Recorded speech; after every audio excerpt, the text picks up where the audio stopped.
Hello, everyone. Dr. Yonit Arthur here. You are on the Steady Coach, and you are here with me for part two of an incredible interview with Vanessa Blackstone. If you have not yet watched or listened to part one, I highly encourage you to do that. Links will be in the podcast description or in the video description.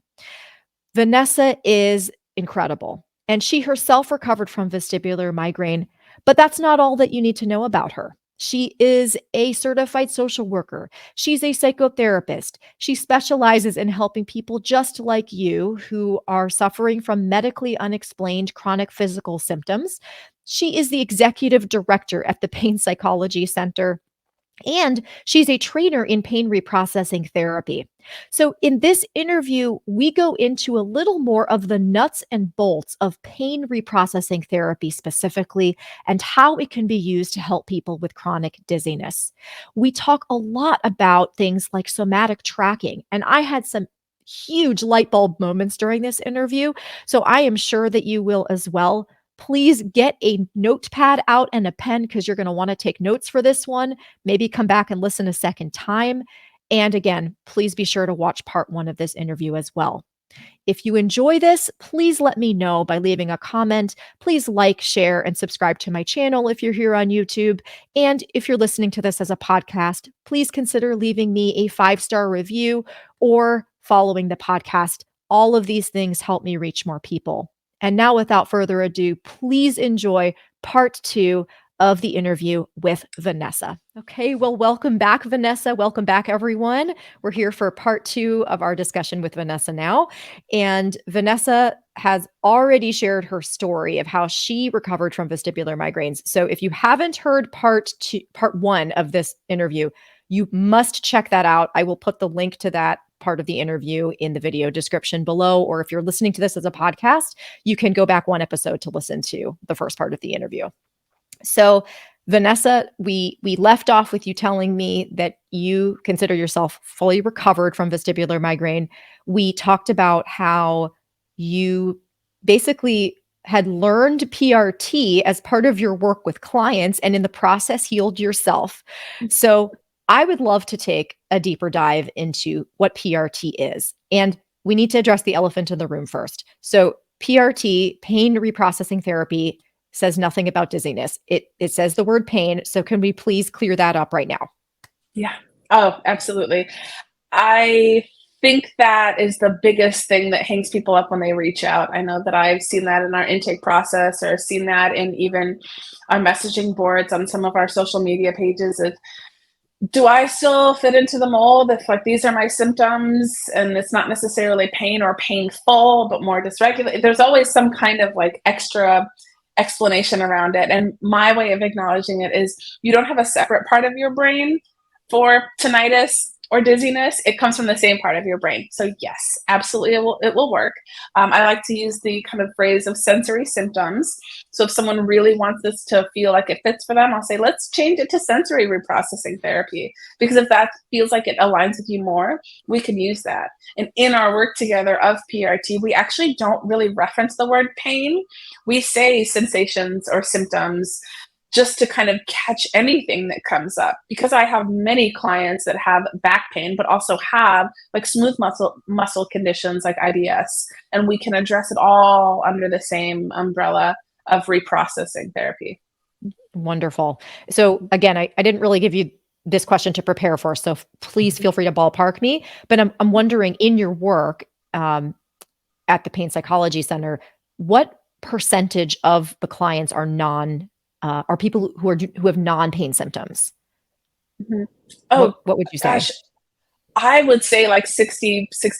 Wow. Honestly. Mm-hmm. Wow. Okay. Mm-hmm. Wonderful. Especially these days. Mm-hmm.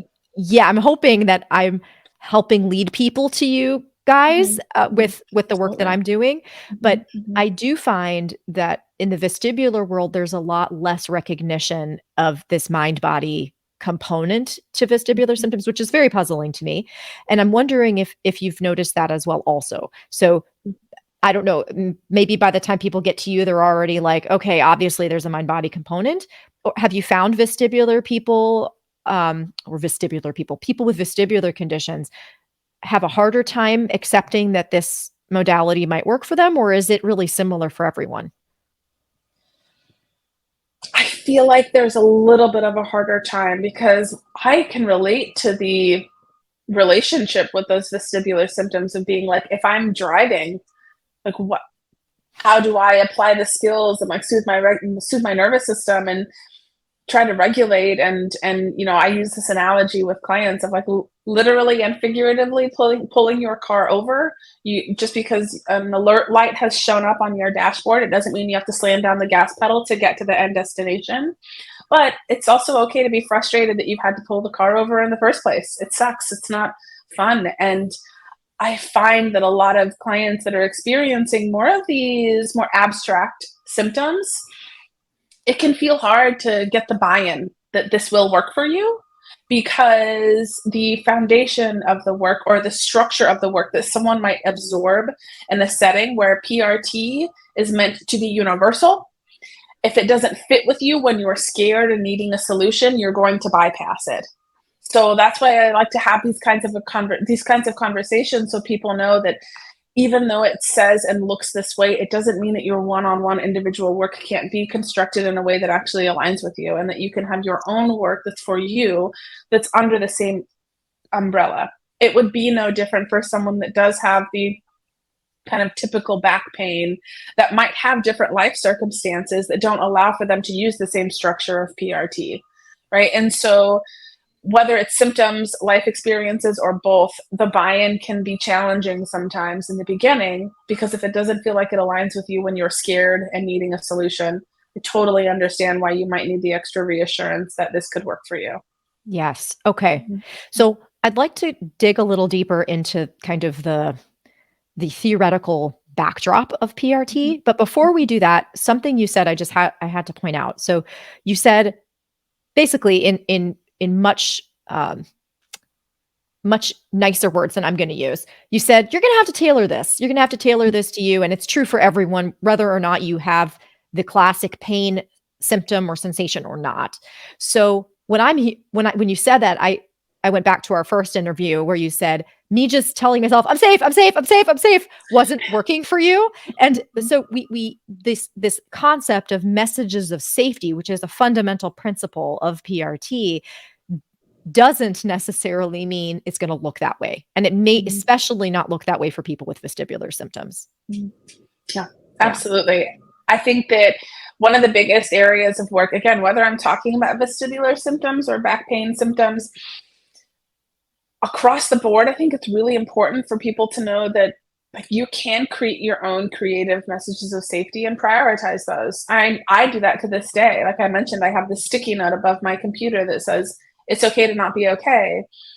But also like realizing that sometimes there's going to be that message of I'm safe where it actually doesn't apply because I'm starting to increase in that vestibular symptom or because like of where I'm at. I'm at that graduation with those really tough people that it's hard to be around. I'm starting to feel physically dysregulated. And the premise of this work is to learn that your brain is not sabotaging you. It's trying to send you a signal and it just needs you to respond to it with more grace. That's what we're just trying to do overall here. And so those creative messages of safety can absolutely align with that. I think that when we want the work to work because we see that it's worked for other people, we apply it with such intensity, not realizing that the way that you might be applying it might not work for you. And that's completely okay. And that's where that kind of extra guidance can come in. Brilliant. And for those of you hearing this and you're like, oh my gosh, how do I even start figuring out messages of safety? I would love for you to take a listen to the interview I did with Tanner on polyvagal theory. He talks about ventral activities, and this is the kind of stuff we're talking about. So he goes into a lot of depth in that interview about all the different ways you might be able to approach this. So coming back, what is the basic premise of PRT? I know that you could probably talk for 45 minutes just about that, but for like, give me the like elevator pitch for someone who's new to the idea. Yeah. The elevator pitch of PRT is that it's aimed at reprocessing these learned neural pathways of pain to change your relationship with pain and with your body. Mm-hmm. Yeah. So And it's just about kind of rewiring mm-hmm. and learning new neural pathways Mm-hmm. that have a different relationship with the body, a different narrative, a different meaning and understanding of what pain means, Mm-hmm. reducing the fear pain cycle. Mm-hmm. And the aim here is not just coping with pain. Right. No, our aim, even though, I have a lot of clients that are like, I'm trying to be outcome independent. I'm trying to be outcome independent. But I find myself feeling really outcome dependent. I'm like, well, yeah, I'm outcome dependent too. I want you to get out of pain because I want to be right. Like, I want to be the person that got you out of pain for sure. But the outcome independence comes from treating things with a different tone and a different intention. We want this unlearning and rewiring to happen. So secretly, we're all a little outcome dependent, but outcome dependent with less urgency to make it happen now. That's a great way to think about this. I get asked about outcome independence a lot. Like, how am I supposed to be outcome independent when I feel so awful? Right. So that's where process goals can come in. That's where things like some of the things I'm about to prompt you to talk about are going to come in. So lots of different ways to do this. So what are some of the main tools that PRT uses to help people with symptoms? Mm-hmm. Yeah. Some of the main tools are, of course, starting with psychoeducation, knowing like where pain, where symptoms come from, what that means when it sends a signal to your body, and how to interpret that through this lens, right? So we're talking about psychoeducation. We're talking about safety, affect, and a positive affect induction, meaning like we get so swarmed and kind of wrapped up, understandably, in how dysregulated we are, that something I like to say to my own clients is that we forget that this dysregulation is not the whole story of what's happening. Yes. And utilizing exercises and insights to kind of get out of that hold that the symptoms have on you and find something else in the body. Right.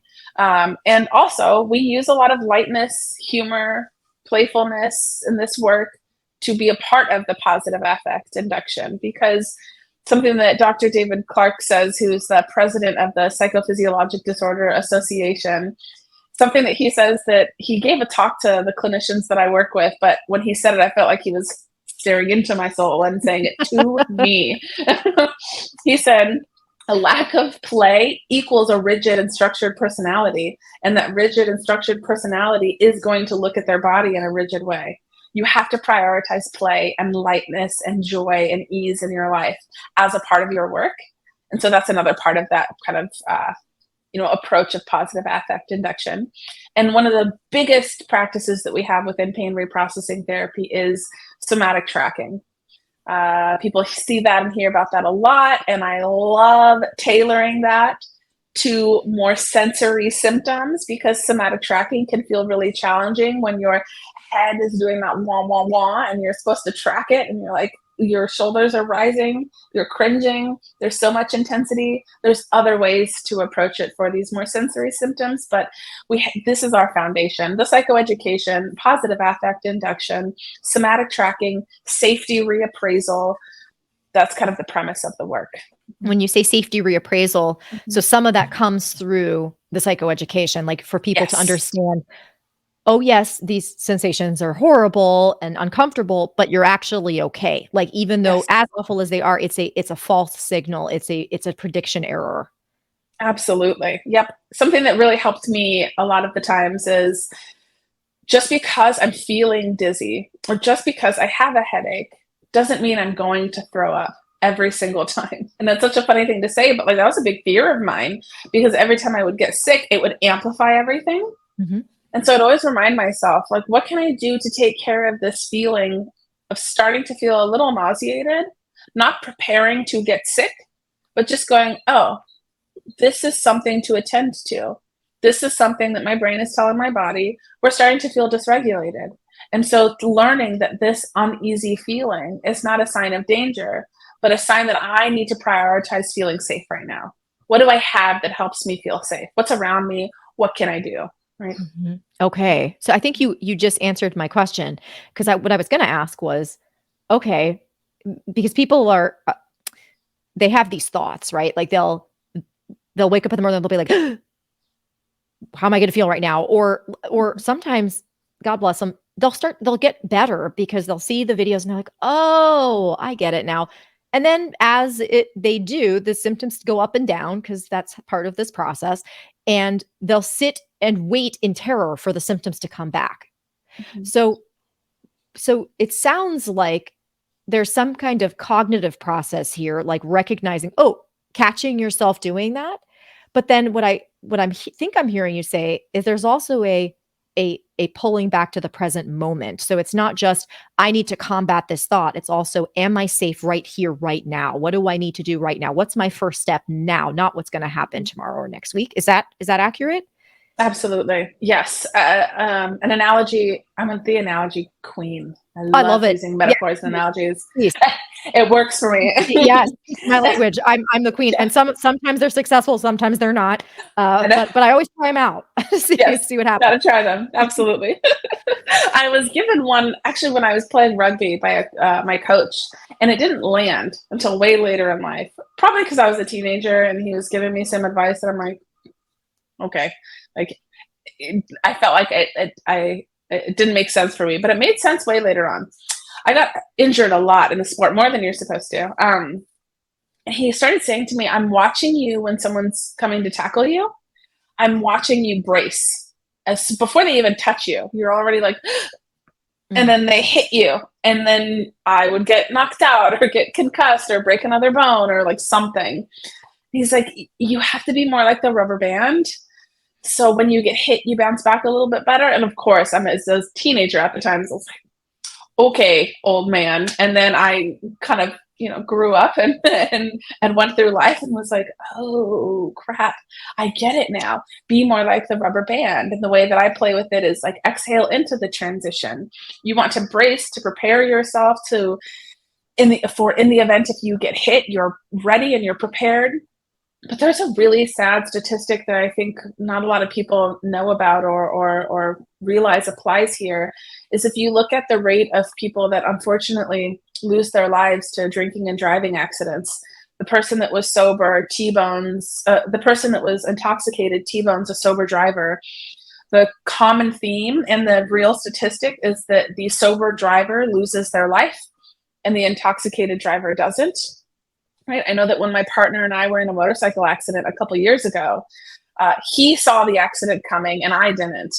And he was much worse off than I was. And I actually, though I had some injuries, was relatively okay given how far I flew. And the reality that set in is like, wow, like bracing is a powerful but kind of risky tool because we need our reflexes and you don't obviously have to choose to have them. Your brain does it for you. But does it help us all the time? Not always. And kind of learning to lean into that differently, learning to be more mindful and cognizant of when you're bracing for impact and how to give yourself permission to exhale into the transition of things.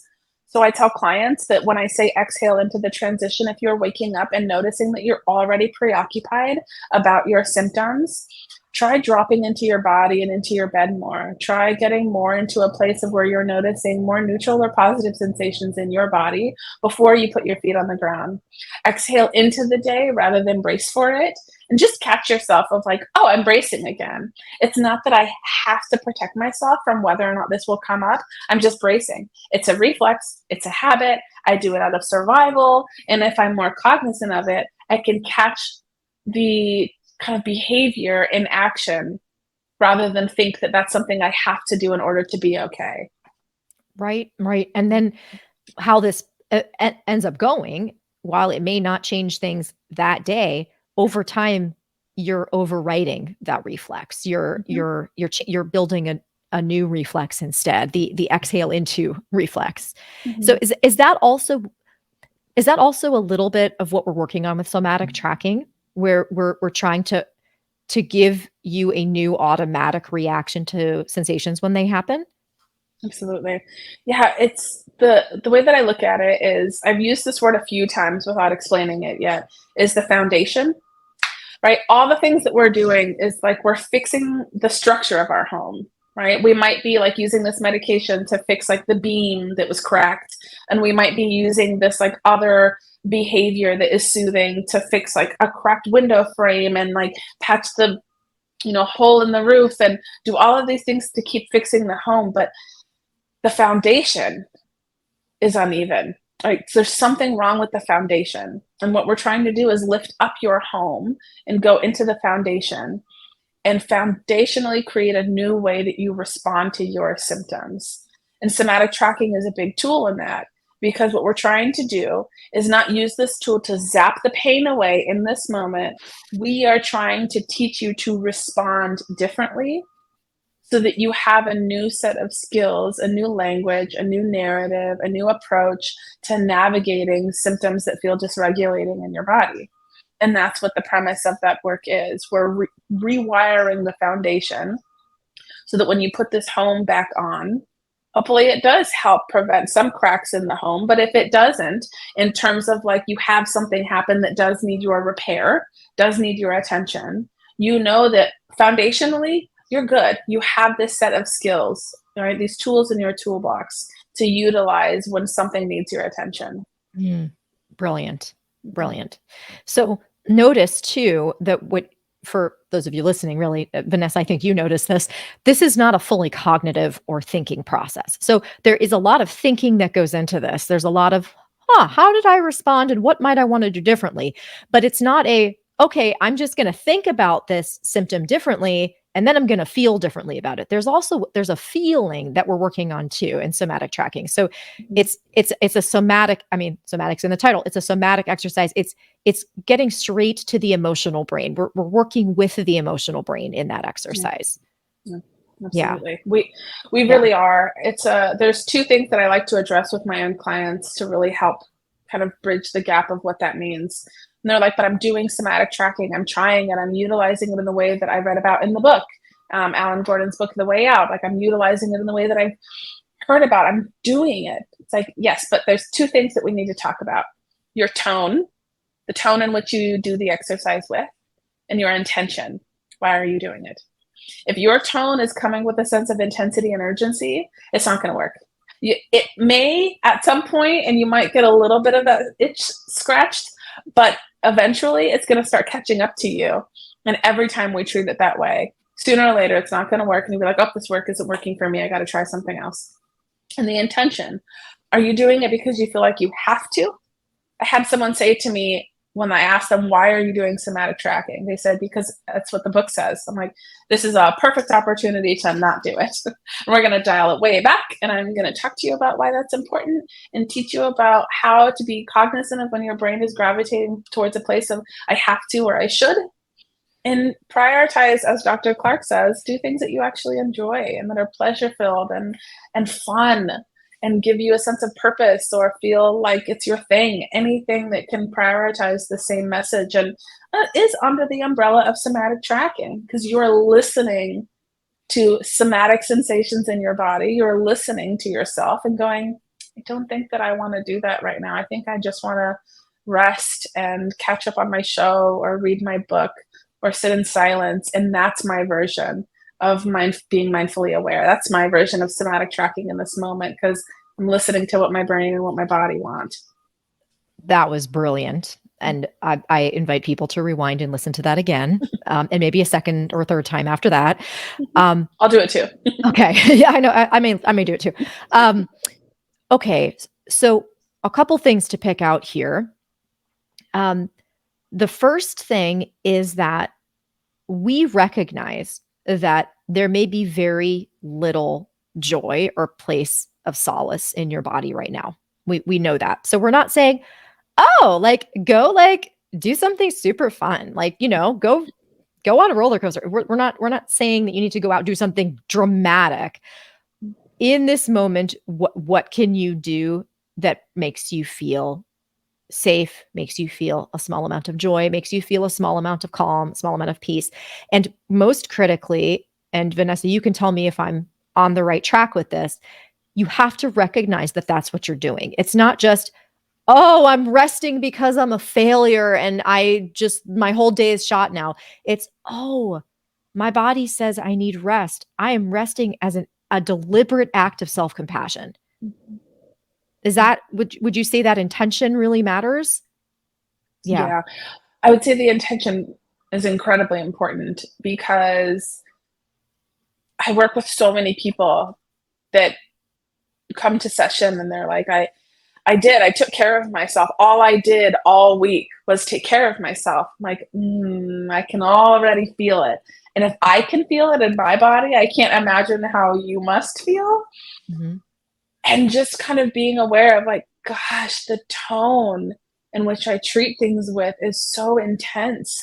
No wonder I don't have the opportunity to enjoy it. And I go back to my own story on that. All the things that I was doing, the biggest one is going to the massage therapist almost every other day in grad school on a grad school income. Like, I think about that. I'm like, wow, no wonder it didn't work, because something that was so relaxing became a weapon and it was no longer fun. It was a necessity. Mm-hmm. But every time I go to the massage therapist now, which is like probably once every couple of months, I go because I want to.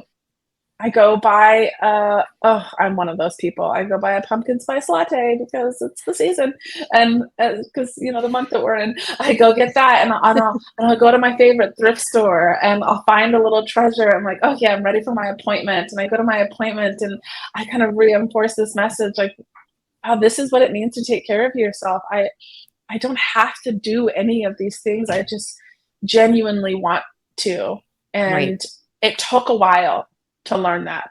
It took me some time to learn that. And it takes anyone some time to learn that, because when you're doing things out of urgency and intensity and desperation, it's okay to not quite know what you actually want to do. So let that be a part of your journey. Let that be a part of your work, and why this can be exciting even when you want out of your symptoms. This is an opportunity for me to actually learn what I want to do. And that's exciting because you'll use that from here on out. Yes. And not just what you want to do, but how you want to do. As you're talking, I'm thinking just the way you describe that. You describe that with tenderness. That's the word that came to mind. How you treat yourself tenderly, and I think there's an element here of learning secure self-relating. And I know that's kind of a big term. So what I mean by that, folks, secure self-relating essentially is treating yourself in a way that shows your nervous system that you're safe and that you're there for yourself.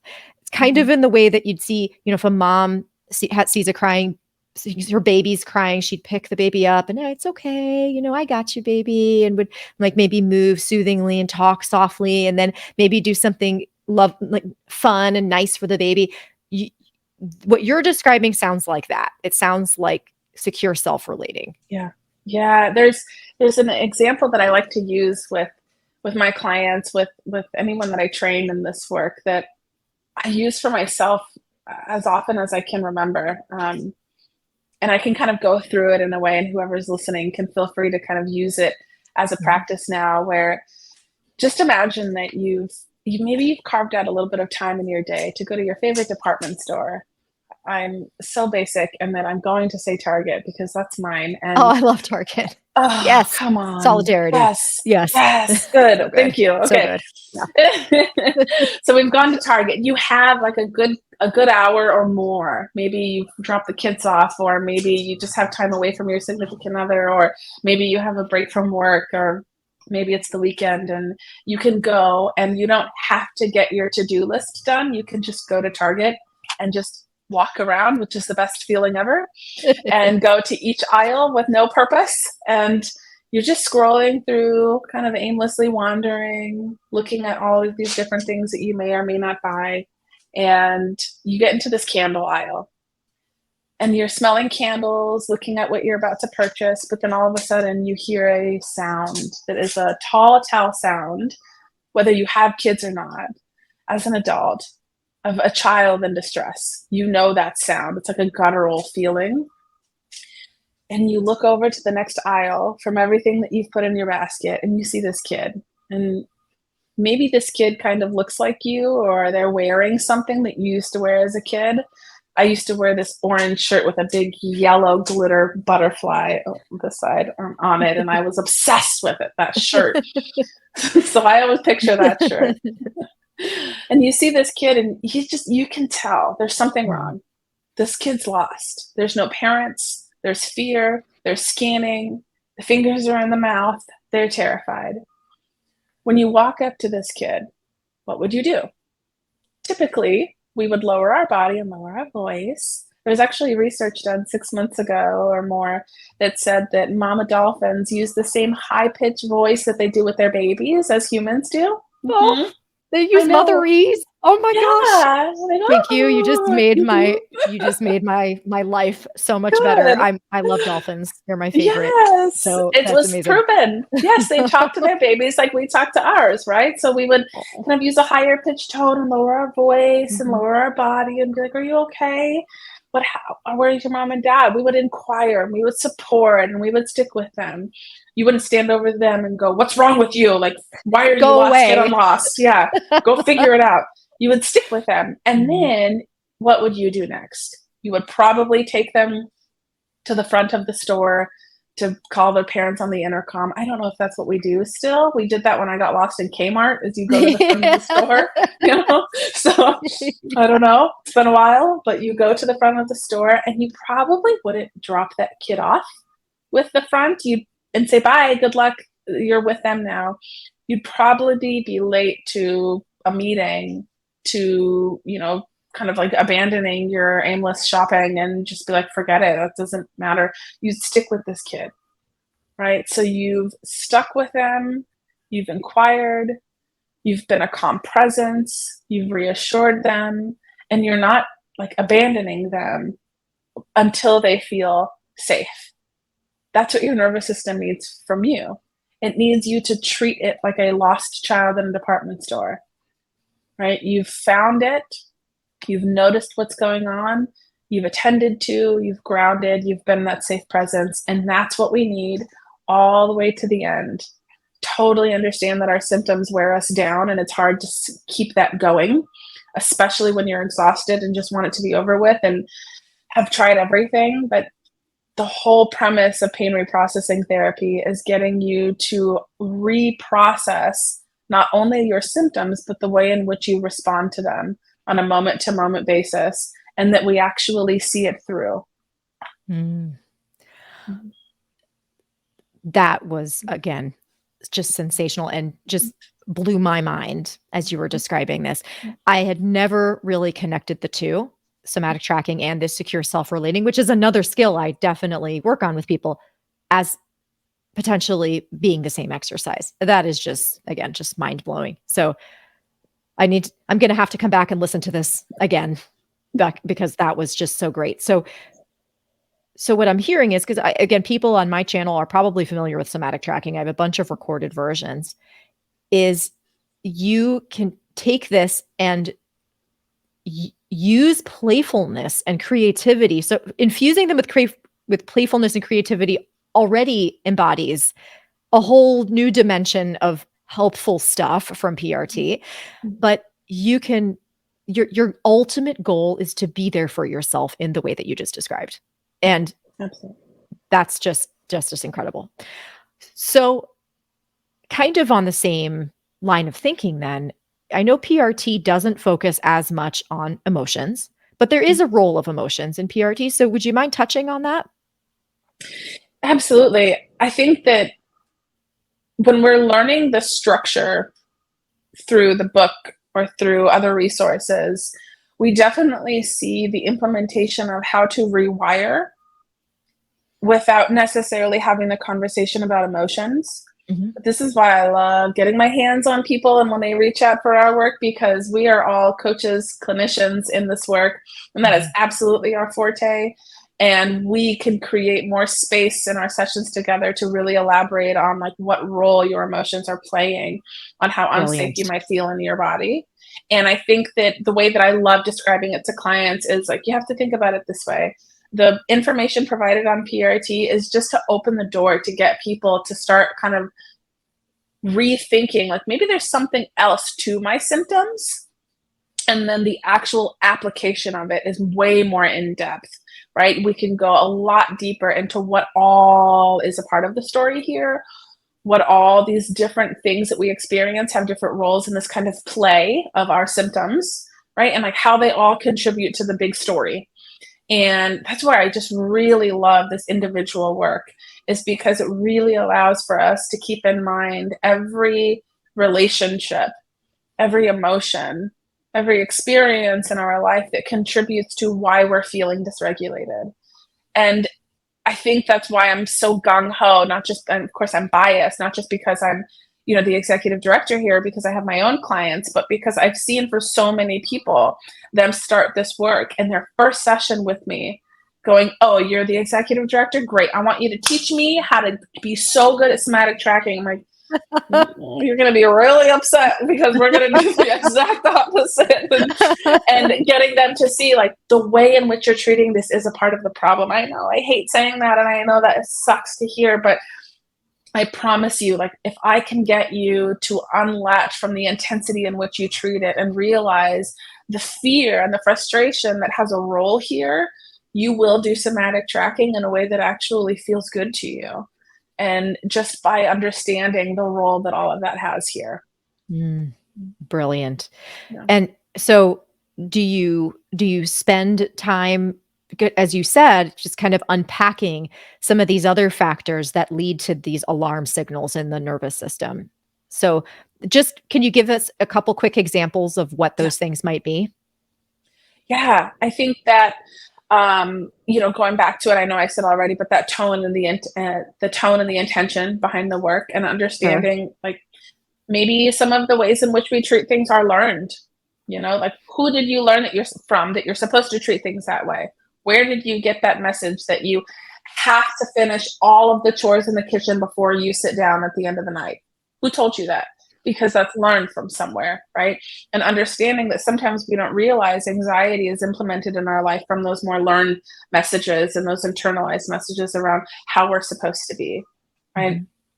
Sometimes we have a reaction of frustration because, of course, you're frustrated that you're in pain, but maybe frustration is also coming from feeling like your symptoms are taking you away from things that continue to validate that you're doing enough in life, myself included in that. And so how can we keep that in mind? Um, a sense of like helplessness if we're experiencing that level of emotion around our symptoms, understanding that maybe the counter to helplessness is learning how to feel more empowered. And so how can we use this work to Yeah. hone in on a new insight so that we realize that helplessness is just a signal from the brain to the body saying like, I need to work on feeling more empowered, right? Yes. Usually we take frustration and fear and helplessness and we use it as a definition of who we are. It's like you have this little body of water, and helplessness is one drop of food coloring, and it completely changes the color of everything. We are trying to say that one color can drop in, yes, but it's not everything. It's not the whole story. It doesn't have to completely change the color of your day. And how can we kind of use this work to help with that insight so that you feel more empowered, less afraid, less frustrated, all of the above. Yes. Okay. Thank you for clarifying that.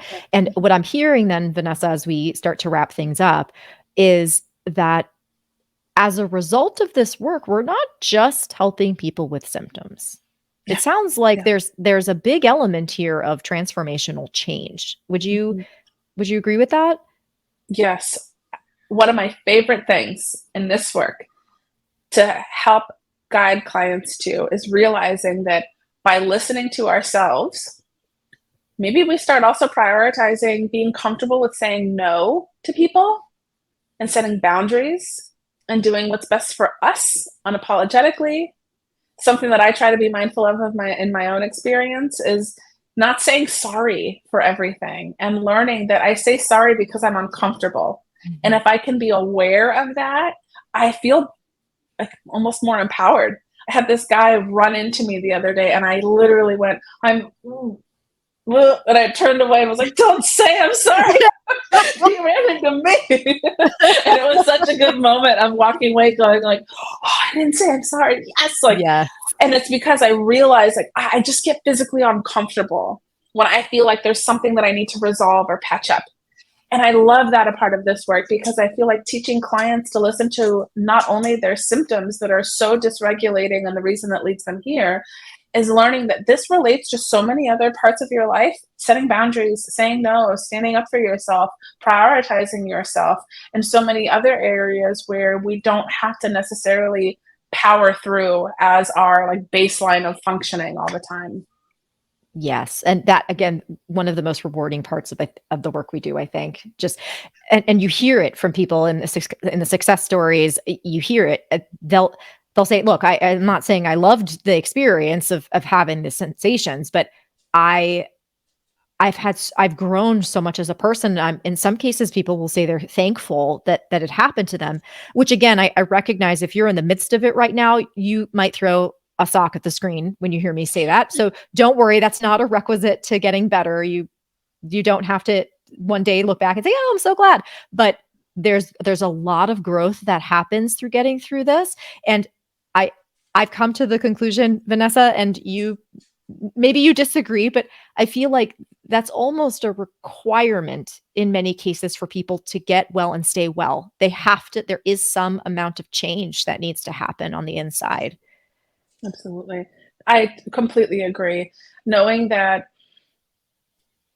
in the beginning, it can feel like you've wasted all of this time. I know I've felt that way. You've wasted all this time feeling so bad.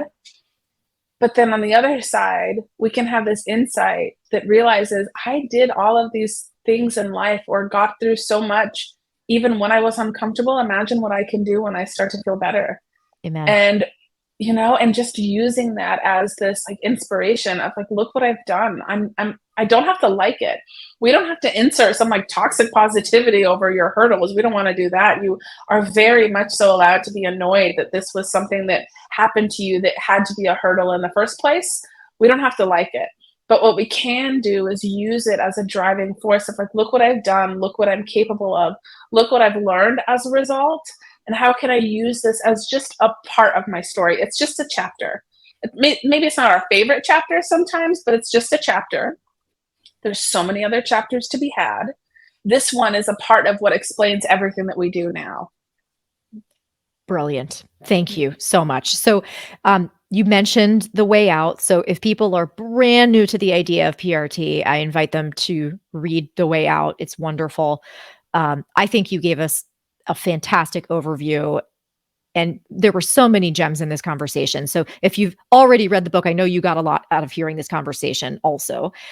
But let's just say that's not enough. So what options do people have? If they've read the book and they've kind of been doing somatic tracking and they feel kind of stuck, what do they do? Mm-hmm. Yeah. There is also a great podcast that Alon did. It was a short stint of a podcast through Curable. It's called Tell Me About Your Pain. So it's nice to kind of like hear more about the work, of course, outside of that. And reaching out to the Pain Psychology Center is absolutely an option. You can follow myself at that.therapist on Instagram, as well as the Pain Psychology Center. There'll be insightful kind of things to keep on your social media feed. I like to tell clients that if you're going to use social media, follow things that actually are nice to see as you're scrolling through, which is so is yours. Right. Absolutely. Right. So I'll put those social media links in the video and podcast description here, so you can you can just click on them, and they can get in touch through the website if they want to talk about potentially setting up an appointment for one-on-one help. Is that? Yeah. Yep.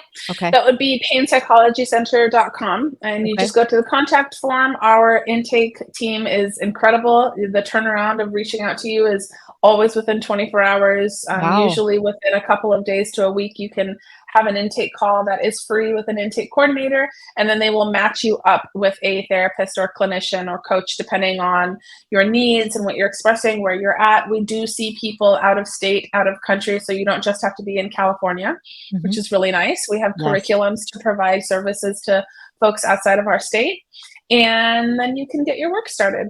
Oh, wonderful. Thank you.